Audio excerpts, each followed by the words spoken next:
இந்த உலகத்தில் உள்ள எல்லா நாடுகளும் இந்த உலகத்தைப் போல 1000 உலகத்தை அழிக்கும் ஆயுதங்களை கண்டுபிடித்து வைத்திருக்கிறார்கள். எதற்காக? எதிரிகளை அழிக்க. தான் இந்த உலகத்தின் மிகப்பெரிய பலவான் என்று காண்பிக்க. உலக நாடுகள் கண்டுபிடித்து வைத்திருக்கும் ஆயுதங்களை உண்டாக்க பல லட்சக்கணக்கான கோடிகளை செலவழித்திருக்கிறார்கள். இந்த ஆயுதங்கள் எல்லாம் ஒரு நாள் வெடித்து சிதறி தீயில் சாம்பலாக போகிறது. முட்டாள்களா? தீயில் கருகப்போகும் ஆயுதங்களுக்கா பல லட்சக்கணக்கான கோடிகள்?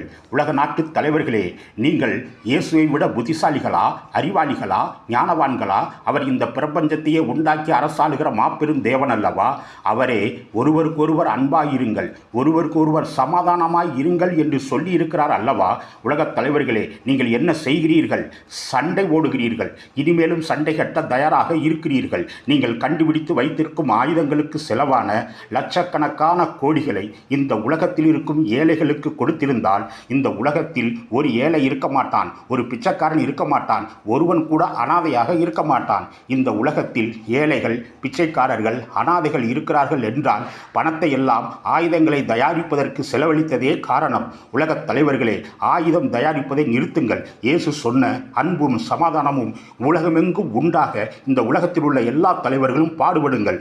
உலகத் தலைவர்கள் எல்லோரும் இயேசுவின் பின்னாடி வாருங்கள். இயேசுவின் கட்டளைகளின்படி இந்த உலகத்தை சமாதானமாக நடத்துங்கள்.